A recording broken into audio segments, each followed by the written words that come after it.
आज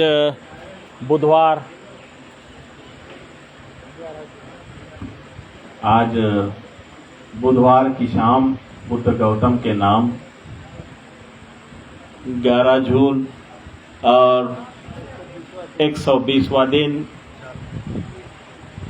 और 120वें दिन में आप तमाम सभी उपस्थित भंतेगण बुद्ध गया के महाबोधि महाविहार को जो काला कानून है उस काला कानून से निरस्त कराने के लिए बौद्धों की विरासत बौद्धों के हाथों में दिलाने के लिए हम तमाम दुनिया के बौद्धों के प्रतिनिधि, दुनिया के भिक्खु महासंघ के प्रतिनिधि यहाँ पर बैठे हुए हैं। अब हमको शासन प्रशासन यहाँ से उठाती है वहाँ जाते हैं, वहाँ से उठाते हैं वहाँ जाते हैं। तो आज मनोज जी आए हुए थे, थाना प्रभारी, मेरे से बोले कि आप दिल्ली में धरना लगाने वाले थे। मैंने बोला दिल्ली में हम धरना लगाने वाले नहीं थे, वहां तो एक दिन का कार्यक्रम था। गए हुए थे हमारे जम्बू लामा जी और चीफ एडवाइजर ए के जिम्बा साहब, दिल्ली गए थे। हम तो बुद्ध गए छोड़ने वालों में से नहीं है, जहाँ बैठे वहीं। तो बोला कितना दिन चलेगा? तो बोला आप लोग जब तक के बिठाओगे तब तक हम बैठेंगे, क्योंकि शासन प्रशासन जो है तो जब तक हमें बिठाएगा तब तक ही तो बैठेंगे। हमारी समस्या हल करा देंगे तो हम काहे को, हमको शौक है क्या यहाँ बैठने का? हम भी घूमेंगे फिरेंगे। तो वो जानते हैं, बोधगया टेम्पल एक्ट 1949 के बारे में जानते हैं। और जो प्रचार प्रसार हो रहा है तो बोले लामा जी तो बहुत घूम रहे हैं, बड़े बड़े शहरों में जा रहे हैं। भाई अब घूमने का काम है, 3 महीने बैठे रहे हैं हमारे साथ, तब उनका घूमने का काम है और हमारा बैठने का काम है। तो प्रचार प्रसार का काम करना जरूरी है। अब जो आदमी ज्यादा दिन बैठेगा वही तो घूमेगा। अब उनको तो देश में ही नहीं विदेश में भी घूमना है, क्योंकि यह मसला जो है छोटा मोटा नहीं। अनागारिक धम्मपाल जी ने इसके लिए जिंदगी दांव पे लगाई, पूरा जिंदगी भर लड़े। और उसके बाद भंते सुरेश ससाई जी जो है उन्होंने 100 साल के बाद इस आंदोलन में भी क्या किया, उन्होंने भी जिंदगी दांव पे लगाई। 40 साल वो भी लड़ते रहे महाबोधि विहार के लिए। और हमारे यहाँ जो टांग खींचने वाले लोगों की फौज जो है वो ऐसे ऐसे टांग खिंचाई करती है कि उस आदमी को ना जीने देती ना मरने देती। तो भंते सुरेश ससाई जी जो माइनॉरिटी कमीशन में जाके बैठे, और अभी जो जहां पर भी दीक्षा भूमि के अध्यक्ष है, उम्र काफी हो गई है, 90 के पार चल रहे हैं, 90 के करीब चल रहे हैं, लेकिन काम कर रहे हैं। एक आदमी जापान से आकर के भारत में बुद्ध धम्म का काम कर रहा है, जो भाषा नहीं जानता था, जो यहाँ के लोगों को नहीं जानता था, लोगों के दिल पे राज कर किया उन्होंने काफी दिन तक। और अभी उनकी वृद्धावस्था है। मेरे को बेटे की तरह से उन्होंने पाला है शुरू में। जब मैं बाइक मोटरसाइकिल पे उनको लेके जाता था तो मेरे को पीछे से मारते थे, और जोर से चला और जोर से चला, क्योंकि वो मार्शल आर्ट वाले खिलाड़ी रहे हैं और बहुत तेजी से चलाने हैं। और इसमें उसमें उनको बड़ा ये लगता था, गलत हो गया तो मारते थे पीछे से। मैं बहुत मार भी खाया है, क्योंकि मार खाते खाते बचपन से मार खाते आया हूं हर जगह। माँ ने पीटा, बाप ने पीटा, फिर बाद में जो है पढ़ाई लिखाई में गया, फिर गुरु ने पीटा। तो पीटते पीटते क्या हुआ है, बहुत मजबूत हो गया है शरीर, इसलिए ज्यादा फर्क नहीं पड़ता। कोई पीटने की धमकी दे, आ जा भाई तू भी आ जा, क्योंकि मेरे को अभ्यास है पुराना।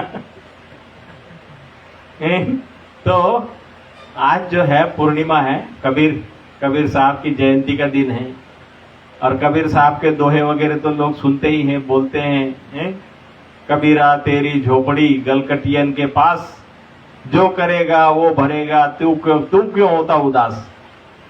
एक बार मैं द्वारका में था, द्वारका एकदम बॉर्डर पे। तो द्वारका में एक केशवानंद जी है, वो है बिहार के, नालंदा के है। तो केशवानंद जी का बहुत बड़ा आश्रम है वहां द्वारका में। तो वहां पर ऐसे ही मैं कुछ बातें उनसे बोला, तो उन्होंने बोला कबीरा तेरी झोपड़ी गलकटियन के पास, जो करेगा वो भरेगा, तुम क्यों होते उदास। तो फिर मेरे को लगा, अरे मेरे को उदास होके कोई फायदा नहीं है, जो करेगा वो भरेगा, जिसका हाथ टूटेगा वो अपने गले में बांधेगा, मेरे थोड़ी बांधेगा। तो इसलिए जिसका कर्म उसके साथ। तो कबीर साहब के काफी माने बिल्कुल खड़ी बातें हैं, खड़ी वाणी है। जो घर जा रहे आपनो वो चले हमारे साथ। कबीर साहब क्या बोलते हैं, जो अपना घर फूकने को तैयार है ना, घर जलाने को, वही हमारे साथ चल सकता है। तो ये बुद्ध का मार्ग जो है साधारण मार्ग नहीं है। जो अपने घर गृहस्थी को फूंक फांक के जला करके निकलने वाला है, वो ऐसे ही लोग आगे चलेंगे। क्यों कि गृहस्थी में आदमी को झूठ बोलना पड़ता, गृहस्थी में काफी कुछ बच्चों के लिए कुछ न कुछ उल्टा पुल्टा करना पड़ता। लेकिन जब गृह त्यागी है, सन्यासी हो गया, तो उसके पास तो जो कुछ है, शील समाधि प्रज्ञा का अभ्यास है, उसको तो कोई झूठ मूठ लंथपन करना ही नहीं है। तो इसलिए कबीर साहब, दादू नानक, रैदास, इन लोगों ने बुद्ध वाणी को जीवित रखा, बुद्ध के धम्म को जीवित रखा, समानता, स्वतंत्रता, न्याय और बंधुत्व को जीवित रखा। वो उतने पढ़े लिखे नहीं थे, लेकिन उनकी जो बोधि जागी, उस बोधि के बल पर उन्होंने जिस समाज को जगाया, वो सारे अनुयायी चारों ओर मिलेंगे। कबीर पंथ के मानने वाले आपको गांव गांव में मिलेंगे, जगह जगह मिलेंगे। बुद्ध को जानने और मानने वाले अभी उतने नहीं मिलेंगे जितने की कबीर को जानने मानने वाले। क्यों कि बुद्ध का धम्म जो है राज धम्म रहा है, बुद्ध का धम्म राजा महाराजाओं का धम्म रहा है, और बातें जो है बुद्ध के धम्म की वो सीधी सीधी है। तो इसलिए सीधी सीधी बातें बहुत से लोगों को पसंद नहीं होती। तो इसलिए बहुत से लोग जो चाहते हैं क्या कि भाई हमारा काम भी चल जाए और हम इसमें बने भी रहे। तो इसलिए बुद्ध का धम्म जो है, बाबा साहब ने 1956 में इसे नागभूमि में लेकर आए, बहुत सोच समझ के लेके आए। बहुत लंबा अभ्यास है, धम्म क्रांति का बहुत लंबा अभ्यास है। और बाबा साहब के बचपन में ही बुद्ध की जीवनी जो मिल गई, बुद्ध चरित्र मिल गया। कृष्णा जी अर्जुन केलुस्कर गुरुजी, जो सत्य शोधक समाज के ज्योतिबा फूले के संगठन के कार्यकर्ता थे, बाबा साहब जब चौथी पास किए, चौथी पास माने उस समय का मैट्रिक अंग्रेजी, तो पास किया, तो बाबा साहब का स्वागत सत्कार करके छोटे बाल भिवा को अपने हाथ से लिखा वाला बुद्ध चरित्र भेंट किया। वो बुद्ध चरित्र की कॉपी मेरे पास है यहाँ, जो अभी रिप्रिंट हुई है, बहुत गजब की है। इतना सुंदर वर्णन है वो मराठी भाषा में कि बाबा साहब को बचपन में उतना सुंदर किताब मिल गया कि बुद्ध दिमाग पे छा गए उनकी। तर्क वितर्क की बातें, बुद्ध माने ज्ञान। तो बुद्ध की जीवनी अगर जिसको मिल जाए और जिसमें लगन हो, तो बाबा साहब ऐसी साधारण नहीं है। बाबा साहब के दादा लोग कबीरपंथी है, बाबा साहब के पिताजी कबीरपंथी है। कबीरपंथी होने के वजह से खान पान रहन सहन थोड़ा स्ट्रिक्ट है। उनके पिताजी जो है, बाबा साहब के पिताजी, उनसे रामायण पढ़वाते थे, कभी महाभारत का कुछ पाठ करवाते थे, खाना नहीं देते थे, उनसे पढ़वा लेते थे। अब बाबा साहब कहते कि मैं जब उस समय में मन मार के पढ़ना पड़ता था, मन मार के, इच्छा नहीं तो भी पढ़ना था, क्योंकि सारे जो बच्चे थे उनको पढ़वा लेते थे शाम की पूजा वंदना जैसे करते उसमें। तो कहते कि मेरे पिताजी फौजी माने रोमन के जैसे, फौजी के जैसे संस्कार के होने की वजह से उन्होंने हमें जबरदस्ती उस तरह से अनुशासन में ढाला। अगर नहीं ढाला होता तो बाबा साहब नहीं बनते। तो बाबा साहब बुद्धाइनी धम्मा के प्रस्तावना में लिखते हैं कि मैं जो बना हूं, इस तरह का बना हूं, उसमें मेरे पिताजी लोगों का योगदान है, गुरुओं का योगदान है।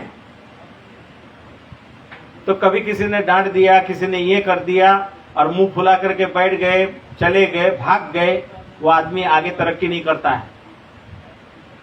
तरक्की करनी है तो गलती स्वीकार करनी पड़ेगी और गलती को दुरुस्त करना पड़ेगा, तो तब तो हम आगे बढ़ सकते हैं, वरना नहीं। अब हमारा जन्म भी ऐसे जगह हुआ, गांव देहात में रहे, पले बड़े, हमें न कोई बढ़िया शिक्षा मिली। चले गए बाबा साहब अम्बेडकर के कॉलेज में मैट्रिक के बाद, तो वहां पर बड़ा आदमी बनने के फेर में पढ़ते रहे, और हमको भंते भी कोई अच्छे ढंग का नहीं मिला। मिला भी तो जापानी भंते सुरेश देसाई, उनका काम लठमार वाला काम, जय भीम आंदोलन वाला। और पूजा वंदना भी जो है 1 घंटे पसीना निकलते तक नम्य रहेंगे क्यों, बड़ा बड़ा गला फाड़ के आवाज बजाओ, डंग डंग डंग डंग डंग, ऐसे ट्रेनिंग हुआ। कुछ कुर्ता पजामा पहनता था और ऊपर से चीवर डाल देता था। 1-1.5 साल ऐसे ही चलाया। हीरो होंडा थमा दी मेरे हाथ में, नागपुर के 500 बुद्ध विहारों में लेटर बांटना है, तो दौड़ते रहे। तो अनुभव ऐसे ऐसे आए कि जो एक बनते कोई बनता है उसके लिए जो ट्रेनिंग चाहिए वो नहीं मिला। तो इसलिए बहुत से लोग बोलते हैं कि उसको कुछ आता जाता नहीं है, लेकिन मेरे को यहाँ बैठना आ गया है, बैठना आ गया। बहुत से लोगों को लगता है इसको कुछ नहीं आता है, मेरे को बैठना आता भाई। 120 दिन हो गए, 4 महीना हो गए हम बैठे हुए। अब तुमको बैठना है तो तुम भी आओ, स्वागत है, तुम बैठो, हम फिर थोड़ा घूमते हैं। तो आज जो है जेठ पूर्णिमा, और जेठ पूर्णिमा का महत्व जो है बनते इन्होंने बताया, अपने सुगत शांति ने बताया कि आज के दिन संघमित्रा बोधि वृक्ष की डाली लेकर के लंका में गई है। लंका में बुद्ध धम्म प्रचारित प्रसारित हुआ है। अब साहित्य में ढेर सारी बातें हैं, सुजाता की और जो भी, तो ये सारी बातें जो है मैं पहले बताया करता था, पढ़ता था और बताता था। अभी तो पढ़ना बंद है, पढ़ना बंद है, धरने पे बैठे हुए हैं। अपने धरने की बातें मालूम है क्या हो रहा है क्या नहीं हो रहा है। तो जो वर्तमान सच्चाई है वो सच्चाई को ही बता पाएंगे। कोई पूछेगा क्या हुआ आज, पुलिस आई थी, क्या बोली, लामा जी कहाँ है, लामा जी गए अंबा औरंगाबाद। अब औरंगाबाद गए तो बात चली ये बुद्ध विहार के कहाँ है, बड़े बनते कहाँ है, अरे वो औरंगाबाद में है। तो उनको लगाइए औरंगाबाद में, महाराष्ट्र वाला औरंगाबाद है। तो जमीन के कागजात खोज रहे हैं वो लोग, जमीन के कागजात काय के लिए है, काय के लिए खोज रहे हैं मालूम है, हम लोगों को यहाँ से उखाड़ने के लिए हैं। हम तो तैयार बैठे हैं, ले आओ भाई गाड़ी ले आओ, हम बैठने को तैयार है, चले जाएंगे बैठ के उनके साथ। कागज खोजने की क्या जरूरत है। लेकिन अब वो क्या खिसियानी बिल्ली खंबा नोचू बोलते हैं, तो उस तरह से तो कौन कौन तैयार है जाने के लिए हैं? अगर पुलिस गाड़ी ले आए और हम लोग जेल भरो के लिए, तो मैंने कई बार कोशिश किया भाई जेल भर दूंगा मैं, चिंता मत करो। जेल भरने के लिए तो तैयार ही बैठे हुए हम, सब तैयार है जाने के लिए, सब तैयार है, सब तैयार है, सब तैयार है, बढ़िया है। क्योंकि जेल में भी कुछ समय जाकर के प्रवचन देंगे। अभी जो है सुना मैंने कि अभी गया कि जेल में एक ही आदमी प्रवचन दे रहा है। गांधी जी महान हुए जेल जाकर। हाँ, तो गांधी जी महान हुए जेल जाकर, नेहरू जी महान हुए, उनका तो सबसे बड़ा जो डिस्कवरी ऑफ इंडिया तो जेल में लिखा है ना, हजारीबाग की जेल में। बहुत से राहुल सांकृत्यायन जेल में रहे, तो जेल गए काय के लिए, कोई चोरी में गए क्या, वो गए थे राज कैदी थे, अच्छाई के लिए गए, देश के आजादी के मामले में गए। हम भी महाबोधि विहार के आजादी के लिए जाएंगे आंदोलन में। तो हम तो कोई चोरी या ठगी या किसी का घर या डाका डाल नहीं रहे।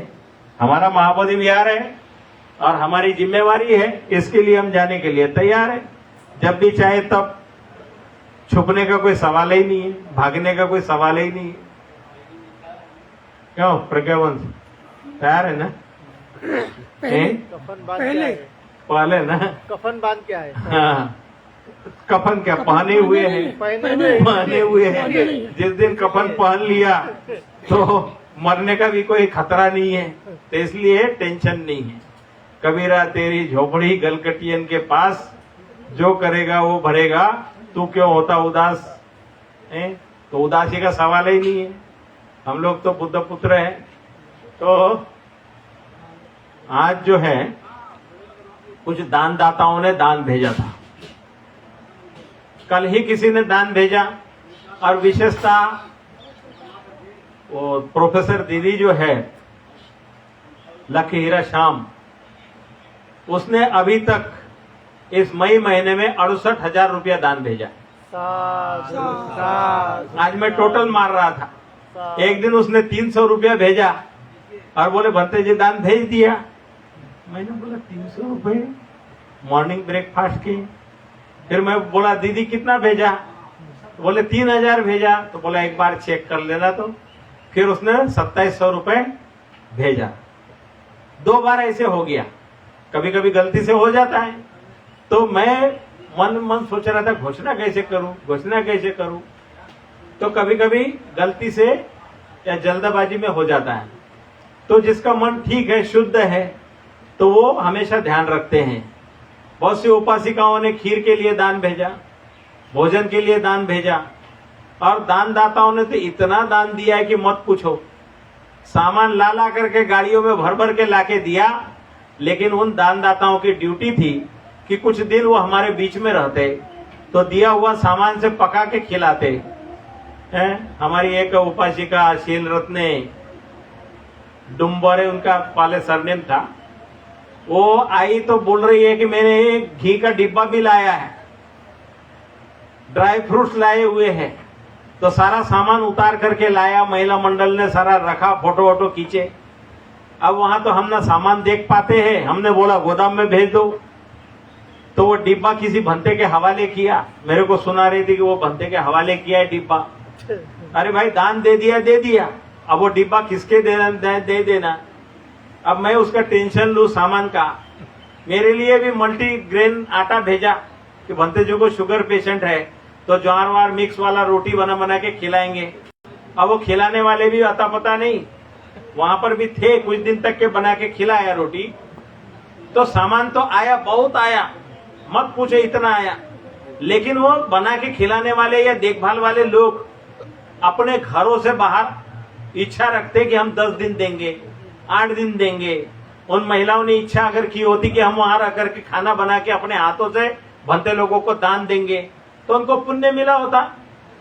गमा दिया उन्होंने, पुण्य लेने का जो अवसर था वो गमा दिया। बहुत सी बुढ़िया बुढ़िया महिलाएं घर में पड़ी हुई है, सोचती हैं कि हम जाएं, लेकिन घर वाले नहीं जाने देते। कुछ लोग घर से जबरन भगा देते हैं, जो जिनसे कुछ नहीं होता है। तो उस तरह से वाले लोग आते हैं, घर में परेशान, इधर भी परेशान। तो ऐसी भी समस्याएं होती। हमारे एक बुड्ढे भंते जी जो थे, निगमा मोनास्ट्री में एक बुड्ढे भंते जी ऐसे थे कि हमको ऊपर का कमरा दिया बड़ा सा, प्रशासन ने ले जाके रखा, और रात को क्या हुआ, लेटरिन बाथरूम बंद कर दिया। वो बेचारे चल नहीं पाते थे, जगह ही हाथ पांव ऐसे हिलाते थे। 15-20 मिनट हो गया, आधा घंटा हो गया। अब बूढ़ा आदमी कितना रुकेगा, किसी तरह से उनको नीचे के मंजिल पे उतारा। फिर क्या हुआ, पुलिस फोर्स जो था बीच में रुका हुआ वो चला गया।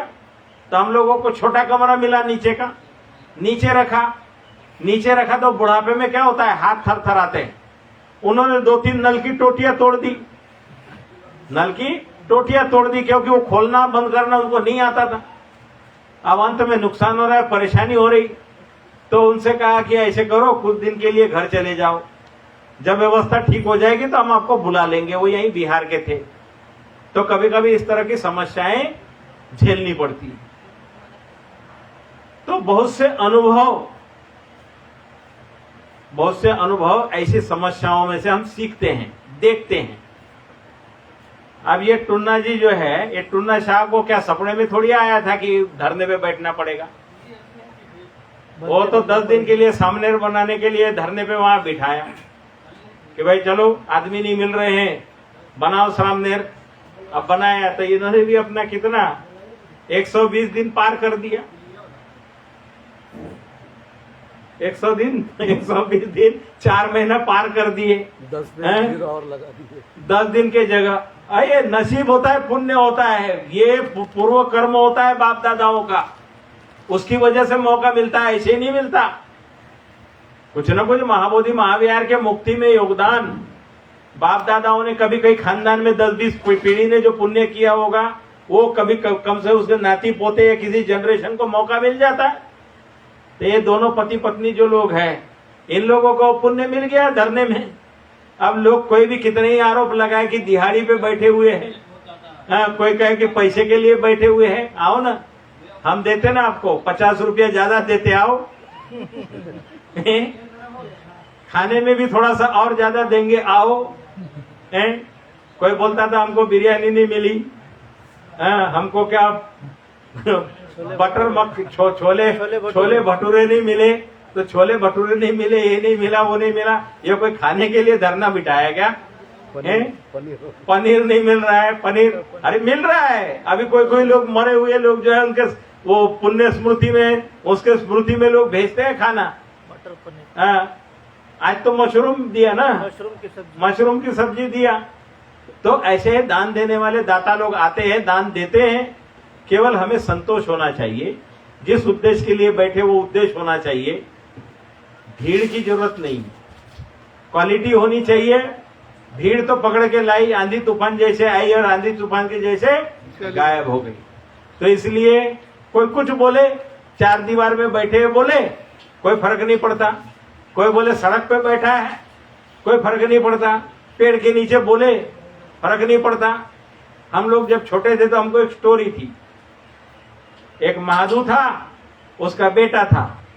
अब वो एक गधे को लेके जा रहे रास्ते से, तो वो महादू और बेटे को देख के लोग बोलते, देखो 2 गधे एक गधे को लेके जा रहे हैं।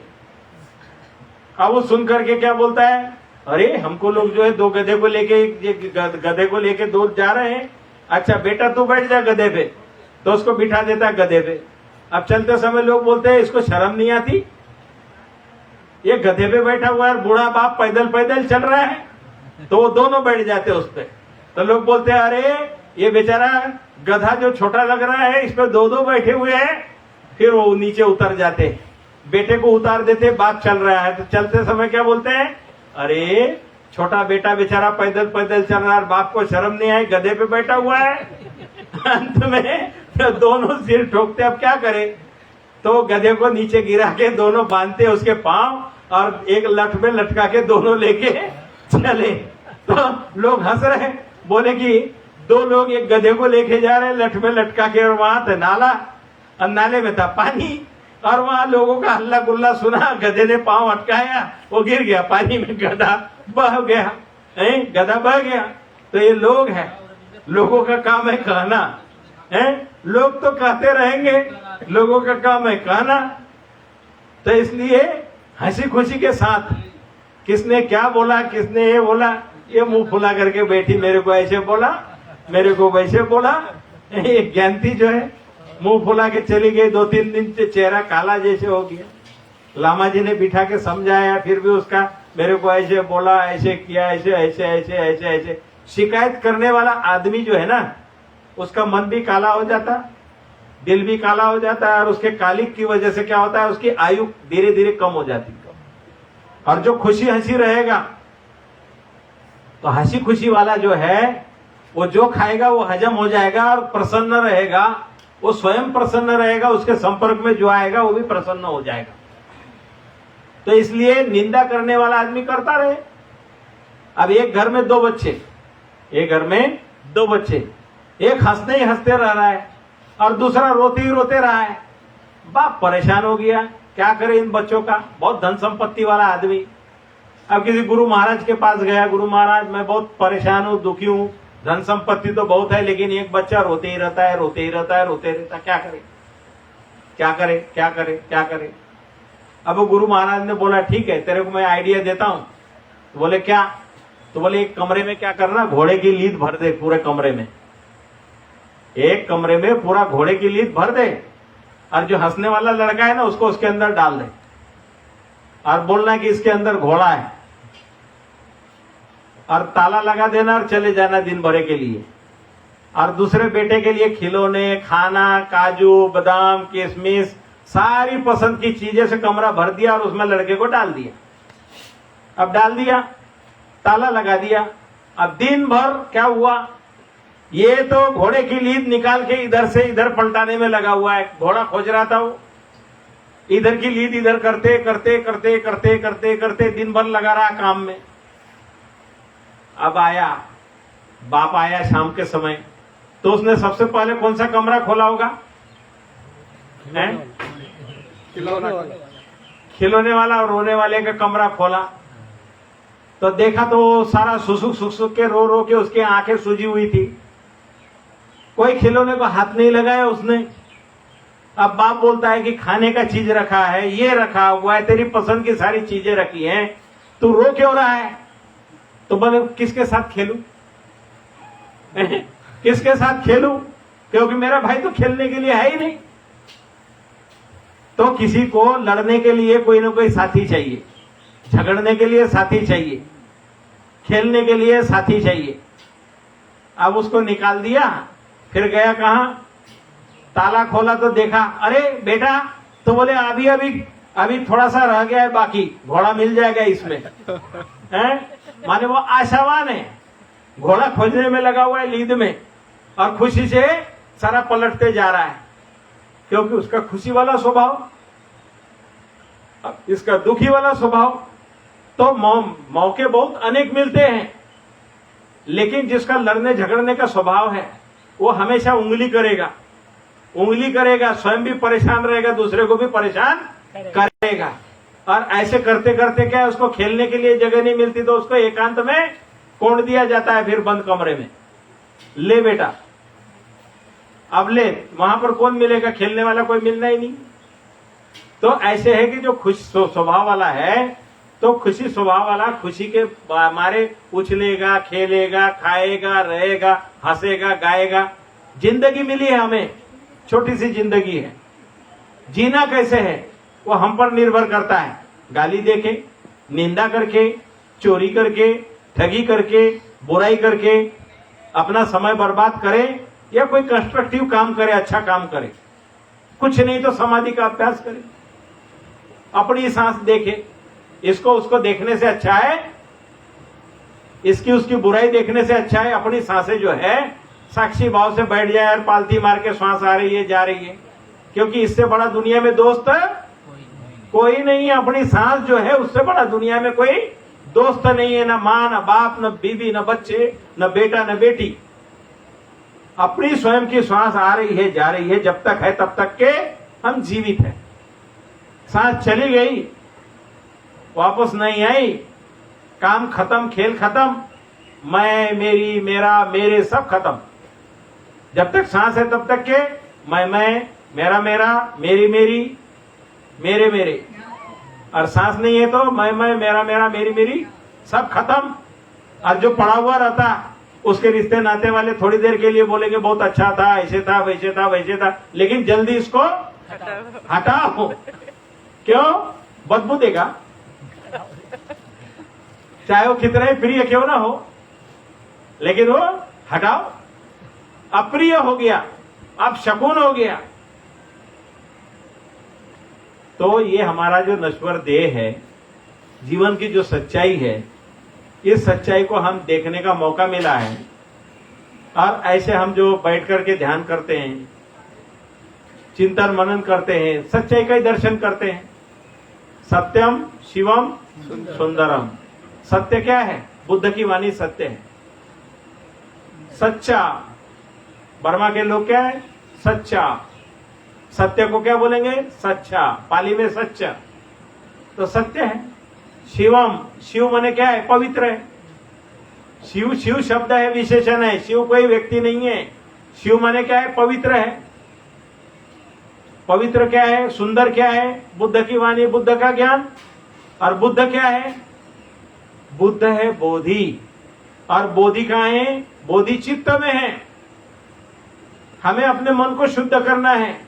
बुद्ध मूर्ति में नहीं है, बुद्ध कोई चित्र में नहीं है। बुद्ध कहाँ है? हमारे बोधि में है, हमारे अंदर में है। जो किताबें में पढ़ रहे हैं वो ऐतिहासिक बुद्ध जो हो गए वाले उसकी चर्चा पढ़ रहे हैं, लेकिन सही में शुद्ध होना है तो हमारे अंदर जो विकार है निकलते चले जाएंगे, निकलते चले जाएंगे, निकलते चले जाएंगे। हमारे मन में खोट है, हमारे मन में छल है, हमारे मन में कपट है, हमारे मन में राग है, हमारे मन में द्वेष है, इसको ही निकालना है, इससे शुद्ध होना है। शुद्ध है तो बुद्ध है, शुद्ध है तो बुद्ध है। और बुद्ध बनता है कैसे बनता है? अपने मेहनत से बनता है, अपनी मेहनत से बनता है, किसी के आशीर्वाद से नहीं बनता है। अगर हम इनका चीवर पकड़ करके ऐसे बैठ जाए जिंदगी भर तो हमें कुछ मिलने वाला नहीं है। हम अभ्यास करेंगे, अपने मन को शुद्ध करने का अभ्यास करेंगे तो हम जो है उस अवस्था तक पहुंच जाएंगे। मूर्ति के सामने बैठ करके आरती गाए, भजन गाए, कीर्तन गाए, जिंदगी बिता दे, उससे कुछ नहीं होगा। होगा कैसे? श्वास आ रहा है, जा रहा है, उसकी जागरूकता, उसकी माने क्या है, कितना छोटा है, बड़ा है, कैसे है, ये तो पहली आनापान सती पहली सीढ़ी है। धीरे धीरे लंबा अगर जाएंगे तो फिर अंदर में कहां जा रही है? ऐसे बैठे बैठे फूलता है, गुब्बारा नीचे होता है, गुब्बारा ऐसे होता है, तो एक एक पेशी ऐसी छोटी बड़ी होती है। लेकिन जो अनुभव होता है, जिसके सारे अंदर में विकार निकल गए, तो उसको लगता है गुब्बारा ऐसे हो रहा है, ऐसे हो रहा है। सांस लेता हूं, ऐसे लगता है, ऐसे ऐसे ऐसे ऐसे, माने पूरा शरीर गुब्बारे की तरह से ऐसे ऐसे। यह अभ्यास से होता है। अभ्यास जब करोगे तो तब लगेगा श्वास आया गया, ऐसे पूरा देह जो है ऐसे लगेगा एक ही है, लेकिन एक नहीं है, अनेक करोड़ों करोड़ों पेशी है जो सांस लेती है, छोड़ती है। तो कभी कभी धम्मदेशना किताब वाला नहीं ज्ञान, ये अनुभव का ज्ञान है। इसलिए कबीर, दादू, नानक, रैदास जो है वो क्या बोलते हैं? तू कहिन कागज की लेखी। पंडित जो है, पुरोहित है, जो किताब दिखाते हैं, ये यहाँ शास्त्र में ये लिखा है, वहां लिखा है, और मैं तो जानता हूं जो आंखन की देखी। तू कागज की देखी लेखी बता रहा है, अरे मैं घट घट में क्या बसता है उसको मैं जान रहा हूं, देख रहा हूं। जो रम रहा है शरीर के अंदर में, क्षण क्षण प्रतिक्षण जो अंदर घटनाएं घट रही है, जो रम रहा है, उस राम को मैं जानता हूं। तू दशरथ के बेटे की बात कर रहा है, उससे मेरा क्या लेन देन? तो एक राम, दशरथ का बेटा, और ऐसे ढेर सारे राम, लोग उसी में फंसे हुए हैं। वो मूर्ति, आकृति, प्रकृति नहीं, ये हमारा आने वाला जाने वाला श्वास जो है शरीर में रम रहा है, जा रही है, जो वास्तविक है, प्रत्यक्ष है, ये प्रत्यक्ष है, वास्तविक है, उधार वाली बात नहीं है। श्वास आ रही है और जा रही है, चली गई, उधार हो गई, लेकिन जा रही आ रही है, जो देख रहा है नगद नगद। तो नगद नगद वाला जो धम्म है, धम्मं कायेन पश्यति, ये काया में घट रही चीजों को देख रहा है। धम्मं कायेन पश्यति, जान रहा है, समझ रहा है, ये वर्तमान की सच्चाई को जान रहा है, समझ रहा है। उधारी वाली बातें इसमें नहीं है। तो इसलिए बुद्ध न मूर्ति में है, न फोटो में है, न चित्र में। बुद्ध कहाँ है? बुद्ध हमारे अंदर है। अब बुद्ध का स्वरूप देखना है तो कैसे दिखाई देगा? मन में विकार होंगे, नहीं दिखाई देगा। आप किसी खौलते हुए पानी में अपना चेहरा देख सकते हैं? हिलते हुए पानी में देख सकते? नहीं देख सकते। उसी तरह से पालथी मार करके आप जब शांत बैठ जाओ, मन एकाग्र हो, शांत हो, तो आपका स्वरूप आपको कुछ न कुछ झलक देता है। मन में इधर का विचार आया, उधर का विचार आया, मन शांत नहीं है, कुछ नहीं समझ में आने वाला। तो इसलिए ये अभ्यास है। और अगर हम अभ्यास का शिविर लगाएं तो जो आने वाले जाने वाले उनको रोकना पड़ेगा, ए शिविर चल रहा है अभी 10 दिन का, तो फिर हमारा धरना खत्म। तो इसलिए धरना भी है, शिविर भी है, थोड़ा थोड़ा ये, थोड़ा थोड़ा वो। यहाँ एक जापानी बनते था, वो क्या बोलता था? थोड़ा थोड़ा पुण्य करो, थोड़ा थोड़ा पाप करो, दोनों मिला के माने कि सारा एक ही तरफ करोगे तो दूसरा कैसे? तो बहुत से लोग हैं अपने अपने ढंग के, थोड़ा थोड़ा ये, थोड़ा थोड़ा वो। तो चलो आज की शांति वंदन, संध्या वंदना में बैठ करके थोड़ी देर के लिए पूजा वंदना की। आज हमारे भंते जी प्रज्ञावंश का 15 साल हो गया भिक्खु जीवन का, उपसंपदा का दिन है। और ऐसे 57 साल, 57 ना, अच्छा 59 खत्म हो गए, तो मैंने मेरे से 1 साल बड़ा है। हाँ, तो 59 खत्म हो गया, 60 लग गया। 60 लग गया। अभी 60 साल, अभी मैं रिटायरमेंट जो है 60 साल में कर देते थे, तो अभी इनका थोड़ा सा बचा हुआ है समय, 1 साल। मेरा 2 साल बचा हुआ है रिटायरमेंट का, तो इसलिए थोड़ा दौड़ भाग कर सकते हैं। तो भंते जी को बधाई देते हैं कि और जो है आप धम्म के क्षेत्र में प्रगति करें। इनका रुपया पैसा तो लेते नहीं थे। एक बार एक भंते आनंद ने बोल दिया कि कोई कोई भंते ऐसे है कि जिनके पास करोड़ करोड़ रुपया है, तो इन्होंने पैसे को हाथ लगाना ही बंद कर दिया। एक बार में ऐसे हुआ कि भाई 1 रुपया लेता हूं, तो 1 रुपया खोज खोज के लोगों ने लाया और डिब्बा भर के रखा था, तो मेरे को दे दिया। मैं शांतिवन पे लगा दिया, वो बोझा ले जाके 1-1 रुपये सिक्के। बहुत समय से वो चप्पल नहीं पहना, तो सारे लोग परेशान रहते थे, चप्पल नहीं पहनता, चप्पल नहीं पहनता, चप्पल नहीं पहनता था। बड़े बड़े लोग चिल्लाते थे चप्पल। और मोबाइल फोन के बारे में तो मत पूछो, अभी भी मोबाइल फोन नहीं रखते। कई लोगों ने मोबाइल फोन लेके आए, उनके पास में मोबाइल फोन लेके आए, रखते ही नहीं, क्योंकि बोलता है वो झंझट है, मेरे को नहीं चाहिए मोबाइल। जिस बुद्ध विहार में गिट्टी खदान में थे, वहां मोबाइल जो है वो उठाया, बात किया, रख दिया, जहां है वहीं छोड़ दिया। सिंगरौली के बुद्ध विहार में ऐसे ही किया। तो ये जिद्दी खपती, इसलिए मैंने जब भी बोला था कि ये जिद्दी भी है, खपती भी है। इनको मोबाइल दे दो, चाहे रुपया दे दो या पैसा दे दो, लेते ही नहीं है, रखते भी नहीं है। तो ऐसे चेला मैंने सभी को प्रिय है। हर कोई बुद्ध विहार वाला बोलेगा हमको ऐसे ही भंते चाहिए, क्योंकि वो तो तंग आ गए, जो कोई दान दक्षिणा मिली उठाया और भाग गए, उठाया और भाग गए। तो ऐसे वाला तो चेला मिल नहीं। एक मेश्राम जी जो है विधायक, वो इनको टिकट लेके पीछे पीछे घूमते, रिजर्वेशन वाला, जाने आने वाला, एसी का टिकट। तो इनको माने बंधुआ जैसे 2-3 बार किया उन्होंने, वर्षावास में ले गया।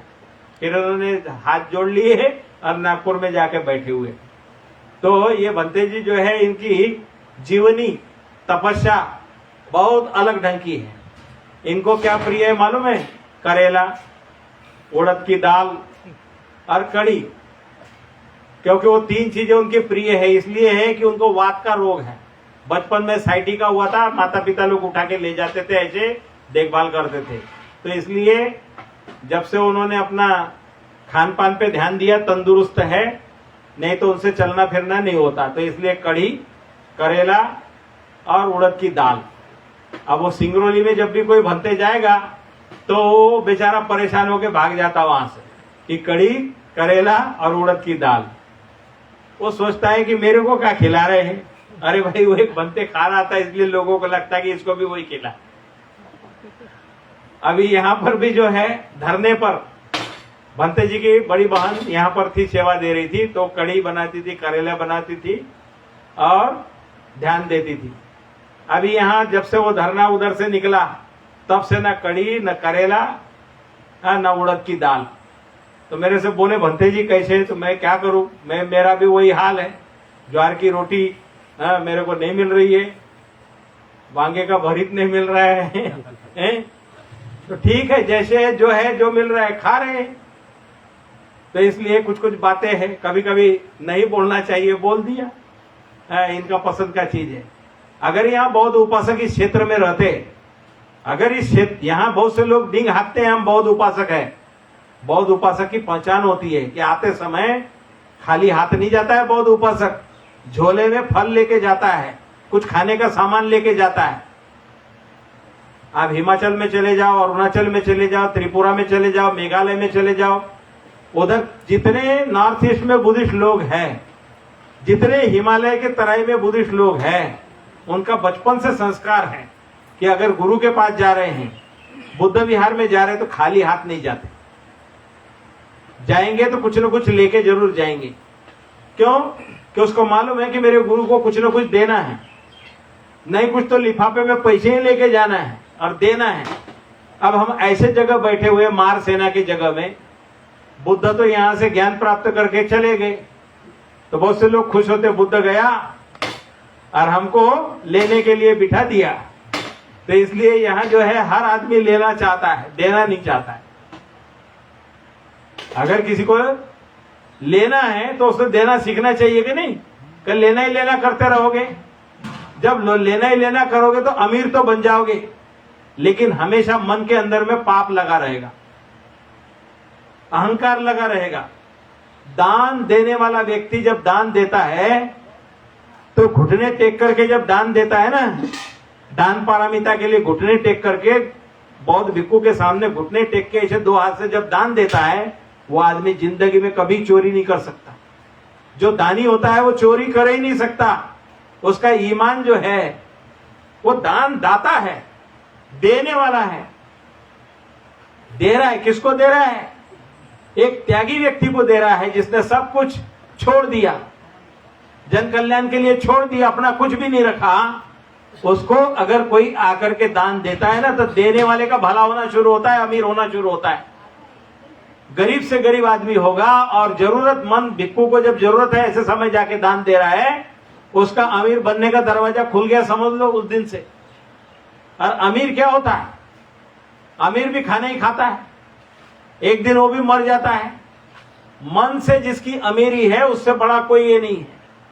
आपने अनाथ पिंडक का नाम सुना है? अनाथ पिंडक जिसके यहाँ सैकड़ों लोग रोज खाना खाते थे, क्योंकि उसका दुनिया में सारा बड़ा कारोबार था। वो कारोबार की वजह से वो दान देता था, लोग खाना खाते थे। तो जिसका कोई नहीं, उसका अनाथ पिंडक जो दान देता था, तो लोग खाना खाते जुटते थे बहुत। तो उसका नाम तो सुदत्त था, लेकिन दानी था। दानी होने के नाम से उसको क्या हुआ? अनाथों का नाथ, अनाथ पिंडक पड़ गया। पिंड माने भोजन देने वाला। तो दान देते देते देते क्या हुआ? भगवान बुद्ध मुलाकात हो गई। कहां हुई? राजगिरी में। वो आया हुआ था यहां अपने बहनोई के पास। भगवान बुद्ध का प्रवचन सुना।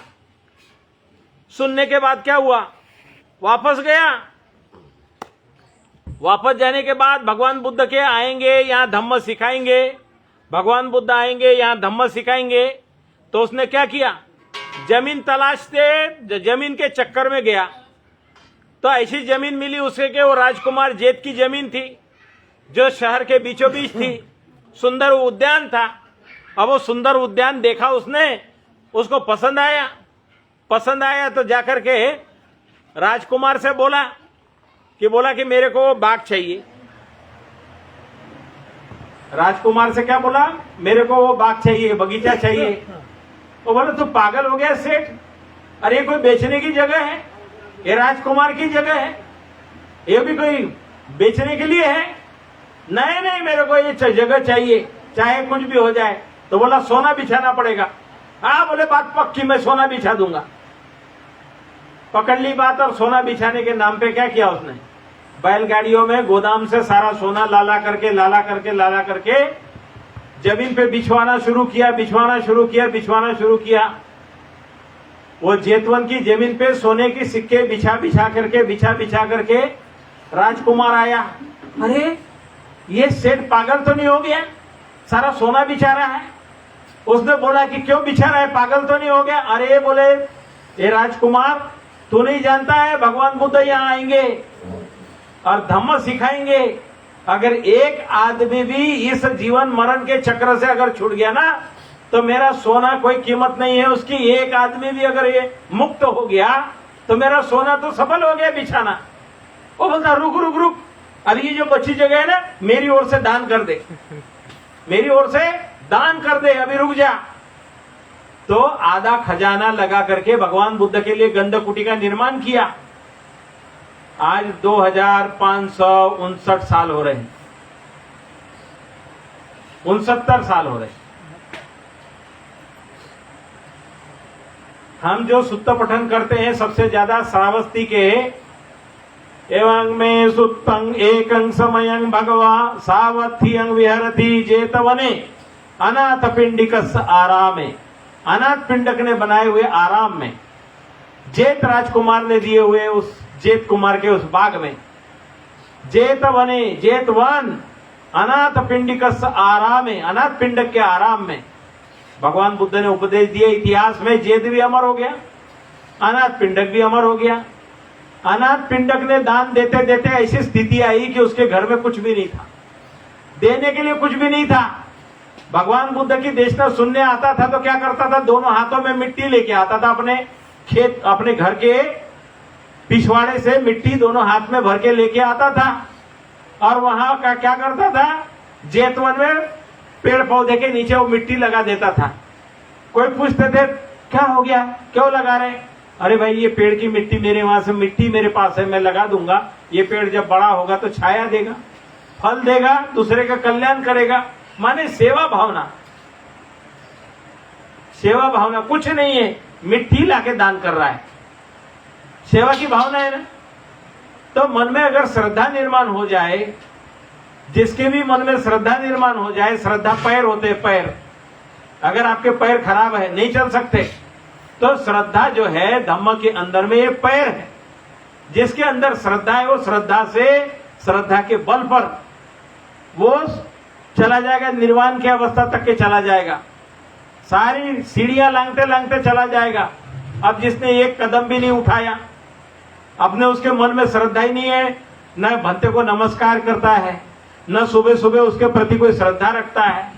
जब मन में श्रद्धा ही नहीं, पत्थर जैसे आदमी होगा तो उसका मन भी पत्थर जैसी होगा, उसमें बुद्ध के प्रति श्रद्धा ही नहीं है, एक कदम भी चलने की इच्छा नहीं है, तो कहां निर्वाण प्राप्त करेगा? तो जन्म मरण के चक्कर में गोते खाते रहेगा, इस योनि से उस योनि में, उस योनि से उस योनियों में।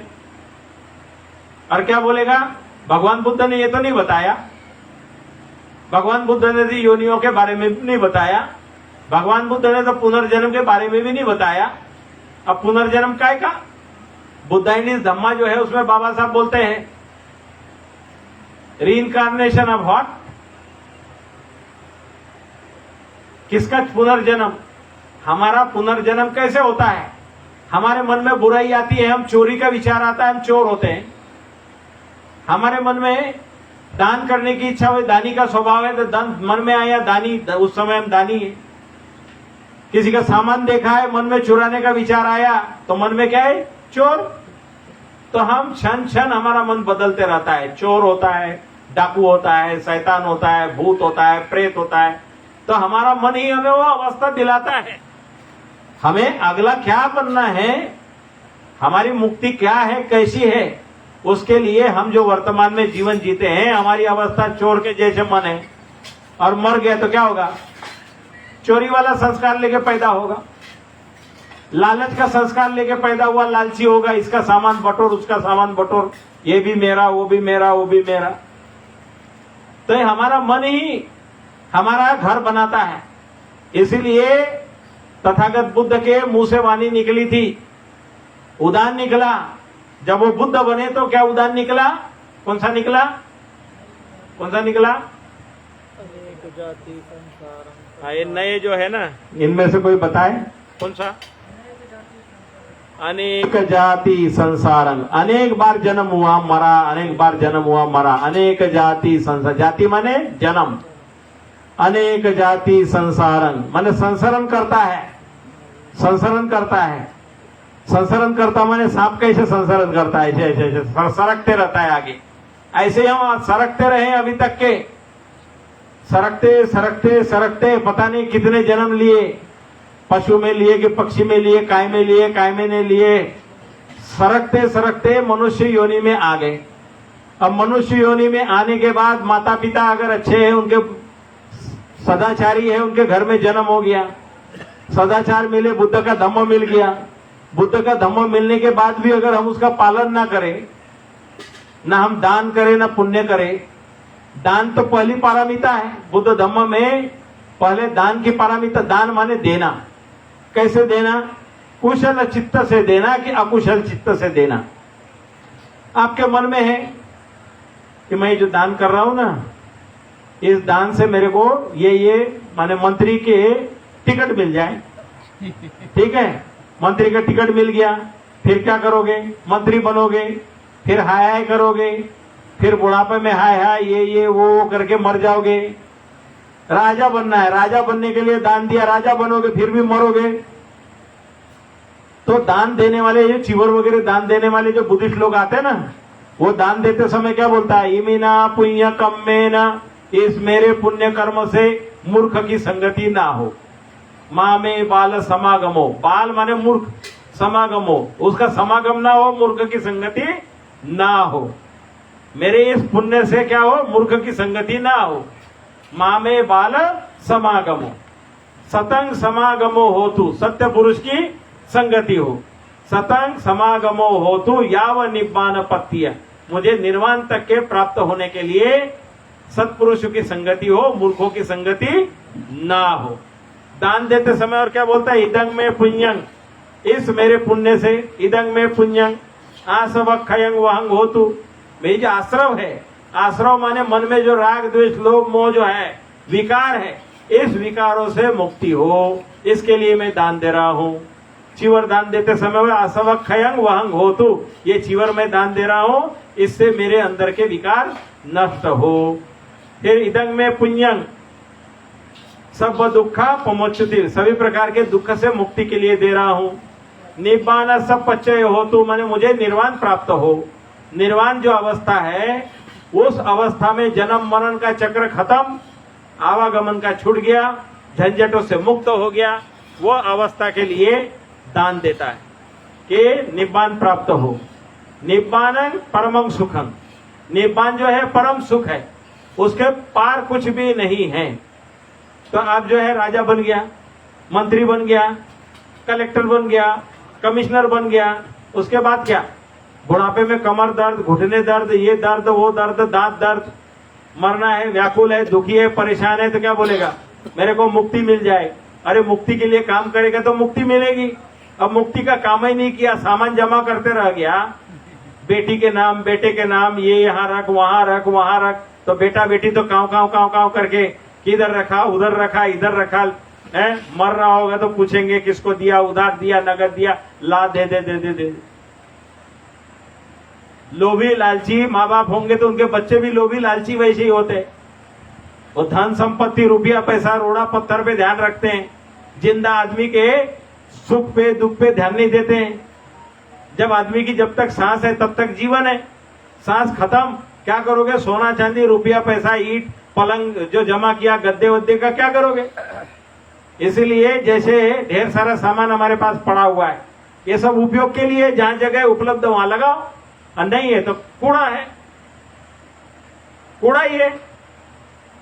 तो इसलिए ये कूड़ा घर में हम लोग कूड़े घर से निकलते हुए आगे चल रहे हैं, तो जीवित आदमी का ध्यान रखो, समय पर उसको पानी खाना क्या देना है उसकी देखभाल करो, दवा दारू क्या करना है उसका देखभाल करो।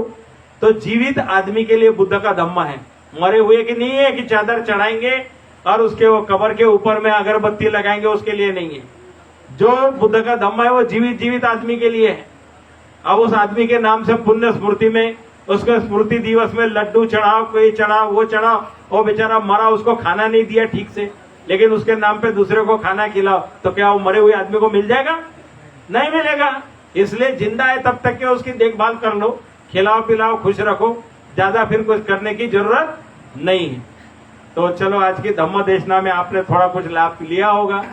और मैं कभी कभी इधर उधर की बातें, क्योंकि कहाँ से बताया जाए, कैसे बताया जाए, तो इसलिए थोड़ा गरम थोड़ा नरम है।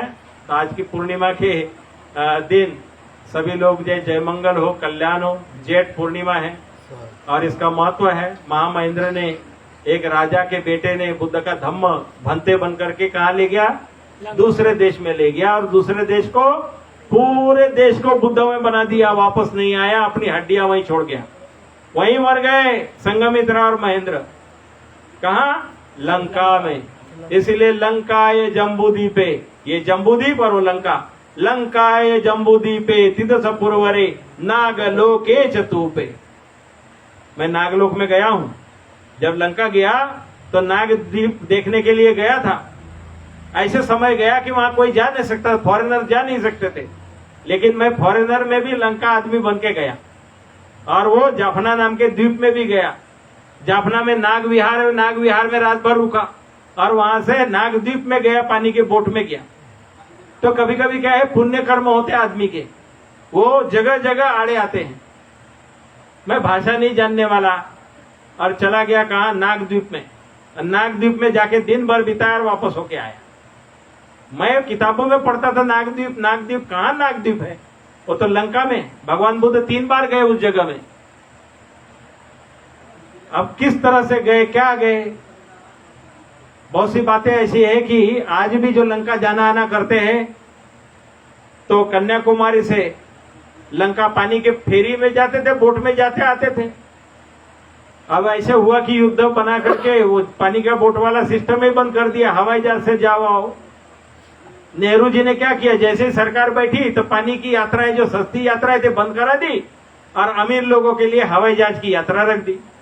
माने गरीबों का आना जाना बंद करा दिया देश विदेश में। अगर हमारी कोई अच्छी बहुजनों की सरकार आएगी ना तो सारे गरीब अमीर एक चलो पानी के जहाज की यात्रा शुरू करते। सबसे पहले वो हवाई जहाज की यात्रा खत्म, जिनको जाना है वो हवाई जहाज से जाओ, हम तो पानी से जाएंगे। 1 दिन में जाने की जगह 15 दिन में जाएंगे। बाबा साहब अम्बेडकर वगैरह जो गए, गांधी नेहरू वगैरह गए, विदेशों में गए, कैसे गए, बोट में 15-15 दिन, 1-1 महीना बोट में जाते थे, यात्रा करते। लेकिन जिन्होंने वो यात्राएं की, सत्ता में आते उन्होंने वो यात्रा ही बंद करा डाली। तो बहुत सी चीजें हैं जानने समझने के लिए। सभी के लिए मंगल कामना करते, हाथ जोड़ करके। सब्बे सत्ता सुखी होन्तु, सब्बे होन्तु चखेमिनो, सब्बे भद्राणि पश्यन्तु, मा कंचित् दुःखमागमा। सब्बे सत्ता सुखी होन्तु, सब्बे होन्तु चखेमिनो, सब्बे भद्राणि पश्यन्तु, मा कंचित् दुःखमागमा। सब्बे सत्ता सुखी होन्तु, सब्बे होन्तु चखेमिनो, सब्बे भद्राणि पश्यन्तु, मा कंचित् दुःखमागमा। अपने माता पिता जिन्होंने जन्म दिया, जिस माँ ने हमें पाला पोसा, 9 महीने पेट में रखा, उस माँ के प्रति हे माँ, मेरे से काया से, वाचा से, मन से आपका मैंने दिल दुखाया हो, आपको सताया हो, या आपके प्रति मैंने जो भी कुछ अपराध किया हो, मुझे अनुकंपा करके माफ करे। हे माँ, मुझे माफ करे और मैं भी तुम्हें माफ करता हूँ, मैं भी तुम्हें माफ करता हूँ, मैं भी तुम्हें माफ करता हूँ। इस प्रकार से मन में 3 बार अपने माँ को याद करे, उसका चेहरा याद करे। और माँ ना होती तो हम ना होते। माँ के अनंत उपकार है कि जिसने परेशानियों से उठा करके हमें छाया में रखा, सुख में रखा, और जो कुछ है उन्हीं की वजह से है। तो माँ का प्यार, माँ के कष्ट, वो तो हम लौटा नहीं सकते हैं, लेकिन उनको याद करते हुए हम सद्धम्म का पालन करें और हम दूसरों का ना सताएं, दूसरे के प्रति बुरा ना बोले, बुरा ना करें। तो अपने माँ को मन ही मन याद करके माँ के प्रति, माँ के कृतज्ञता के प्रति, माँ का ऋण हम कभी भी चुका नहीं सकते। इतना अनंत उनका ऋण है। जो पिता जिसने हमें जन्म दिया, जिसकी वजह से हमें, उस पिता के प्रति भी काया से, वाचा से, मन से हमने उन्हें सताया हो, दुख दिया हो, जाने अनजाने में जो भी हुआ है, आज हम याद करते हैं और माफी मांगते हैं। पिताजी, आपको हमने जो भी आपके साथ किया है, हमें माफ करें, माफ करें, माफ करें। और हम भी आपको माफ करते हैं, अपने पिता को माफ करते हैं। जाने अनजाने में हमने अपमान किया हो, गाली दी हो या देखभाल नहीं की हो, तो पिता को याद करते हुए उनसे माफी मांगे और उनको भी माफ करें। माता पिता के बाद हमारे दादा दादी अगर न होते तो हमारे माने पिता न होते, हमारे पिता न होते इसलिए हम न होते, इसलिए दादा दादी, उनका भी अनंत उपकार है, उनकी वजह से हम हैं। तो दादा दादी जो है उनको भी याद करें। नाना नानी की वजह से माँ है, माँ की वजह से हम हैं, इसलिए नाना नानी को भी याद करें। उनको भी काया वाचा मन से हमने कभी अपराध किया हो, उनको बुरा भला बोला हो, उनको सताया हो, तो उनको भी याद करें। नाना नानी को याद करें, दादा दादी को याद करें। वो है, वो थे, इसलिए हमारे पिता है, माता है, उनकी वजह से हम हैं। अब अपने घर में भाई है, बहन है, उनसे खटर पटर हुआ हो, छोटे है, बड़े है, शादीशुदा है, कहीं दूसरे जगह चले गए, फिर भी उनके साथ भी मनमुटाव हुआ हो, भाई के साथ, बहन के साथ, उनको भी याद करें, मन ही मन में माफी मांगे, आप भी हमें माफ करो, हम भी आपको माफ करते हैं। अपने दोस्त है, मित्र है, छोटेपन के है, जीवन में जो भी दोस्त मित्र हैं, उनसे भी कभी मनमुटाव हुआ, झगड़े लड़ाई हुई है, तो अपने दोस्तों को याद करें, मित्रों को याद करें, उनसे भी माफी मांगे और हम भी उन्हें माफ करें। फिर अपने जो गुरुजन हैं, टीचर है, स्कूल के टीचर है, नर्सरी कॉन्वेंट में पढ़े वहां के टीचर है, स्कूल कॉलेज में पढ़े वहां के टीचर है, उन टीचर लोगों के साथ में कभी कुछ गाली गलौज, झगड़ा लड़ाई, मारपीट या निंदा जो भी किया हो, तो उनको भी माफ करते हैं और वे भी हमें माफ करें। मन ही मन 2 बार 3 बार दोहराएं।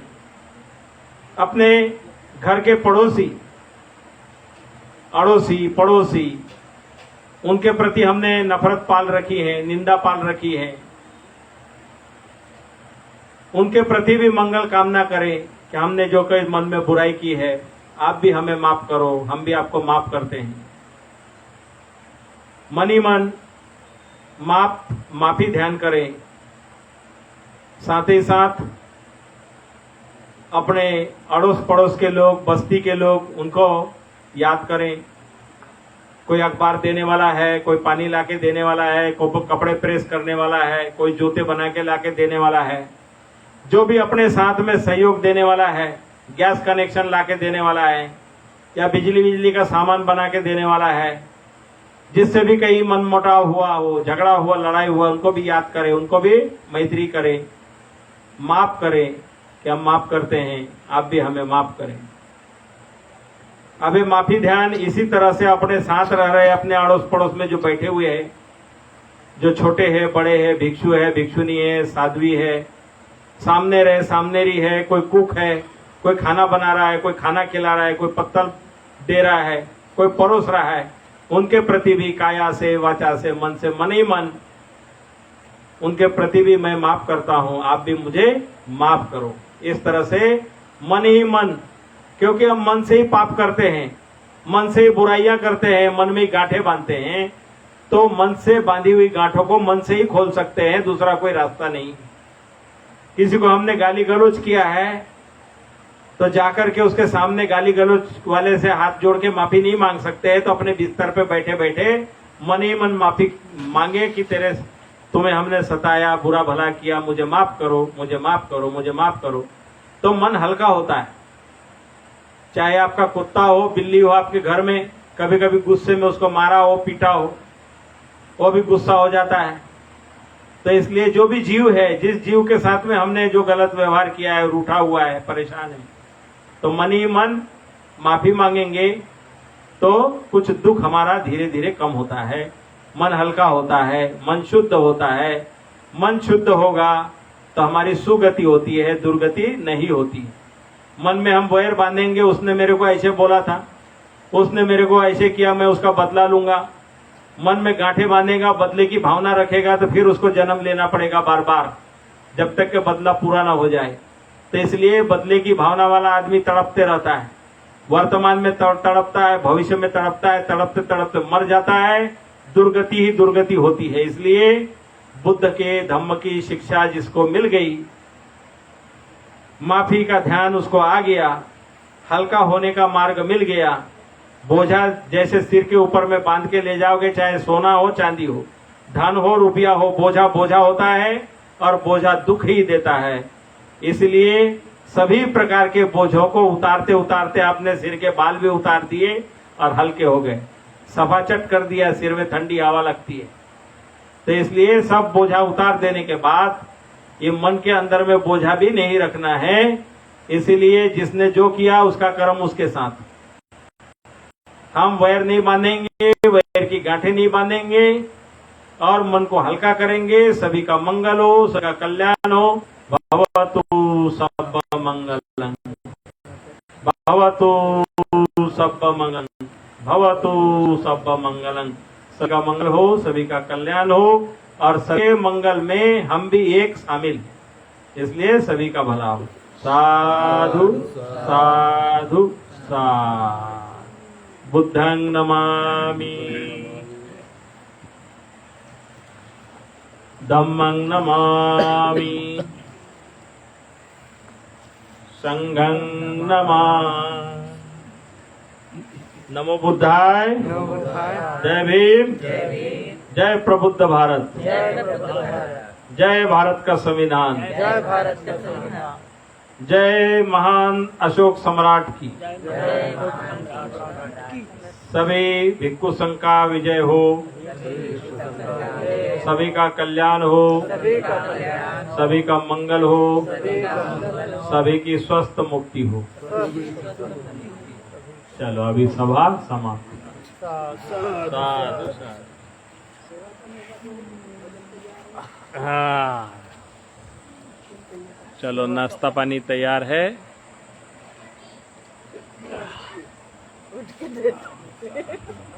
वीडियो बना रहे हैं। बस ठीक है, ठीक है, ठीक है, ठीक है।